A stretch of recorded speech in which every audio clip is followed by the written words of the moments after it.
क्या आपने कभी सोचा है कि महाभारत के कुछ ऐसे पात्र भी थे जो आज भी इस धरती पर मौजूद हो सकते हैं? क्या कोई 5000 साल पुराना इंसान आज भी हमारे बीच जिंदा घूम रहा है? कुछ रहस्यों का जवाब साइंस भी नहीं दे पाई। इस वीडियो में हम बात करेंगे उन पौराणिक पात्रों की जिनके बारे में कहा जाता है कि वे आज भी इस दुनिया में मौजूद हैं। तो बने रहिए हमारे साथ, क्योंकि ये कहानी आपकी सोच बदल देगी। महाभारत के सबसे चर्चित योद्धाओं में से एक गुरु द्रोणाचार्य का बेटा अश्वत्थामा। कहा जाता है कि जब महाभारत का युद्ध खत्म हुआ तो अश्वत्थामा ने बदले की आग में पांडवों के वंशजों को मारने की कोशिश की। इस क्रूरता की वजह से भगवान कृष्ण ने उसे शाप दिया कि वह अमर रहेगा लेकिन जीवन भर तड़पता रहेगा। मध्य प्रदेश के कंबल गांव में लोग दावा करते हैं कि उन्होंने एक विशालकाय आदमी को देखा है जिसकी देह से खून बहता रहता है। कुछ लोगों का कहना है कि अश्वत्थामा मंदिरों में आता है, भिक्षा मांगता है और फिर गायब हो जाता है।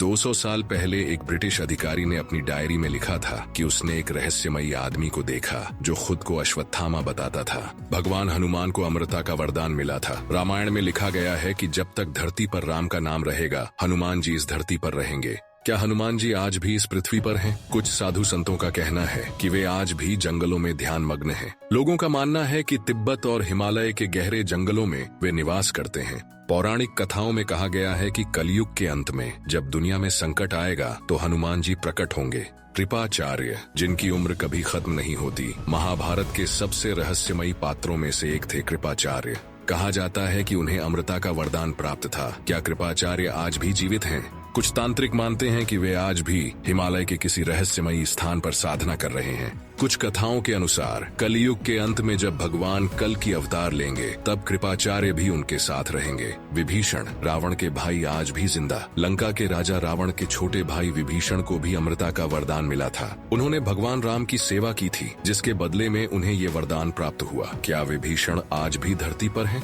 कहा जाता है कि विभीषण आज भी भगवान विष्णु की भक्ति में लीन है। कुछ दक्षिण भारतीय संतों ने उनके दर्शन होने का दावा किया है। लंका में कुछ रहस्यमयी घटनाओं को विभीषण की मौजूदगी से जोड़ा जाता है। परशुराम, क्या वे आज भी जीवित हैं? भगवान विष्णु के छठे अवतार माने जाने वाले परशुराम को भी चिरंजीवी, अमर होने का वरदान मिला था। वे एक महान योद्धा और तपस्वी थे। क्या परशुराम आज भी मौजूद हैं?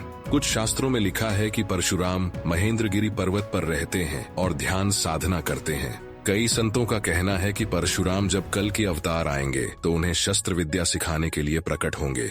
क्या विज्ञान इन घटनाओं को मानता है? अब सवाल उठता है कि क्या विज्ञान इन दावों को मानता है? विज्ञान कहता है कि इंसान की औसत उम्र 100-120 साल से ज्यादा नहीं हो सकती। लेकिन महाभारत के इन पात्रों की कहानियां सिर्फ धार्मिक ग्रंथों में नहीं बल्कि लोक कथाओं और आधुनिक घटनाओं में भी दर्ज हैं। क्या ये सिर्फ मान्यताएं हैं या फिर सचमुच हमारे बीच कुछ ऐसे लोग हैं जो हजारों सालों से जीवित हैं? इस सवाल का कोई ठोस जवाब नहीं है, लेकिन हमारे पौराणिक ग्रंथों में लिखी बातें और आधुनिक दुनिया में सुनाई देने वाली कहानियां हमें सोचने पर मजबूर कर देती हैं। क्या सच में कोई इंसान हजारों साल तक जीवित रह सकता है, या फिर ये सब सिर्फ हमारी आस्था का हिस्सा है? ये सवाल आपके लिए छोड़ता हूँ। क्या आप मानते हैं कि महाभारत के कुछ पात्र आज भी जिंदा हैं? नीचे कमेंट में अपनी राय जरूर बताएं।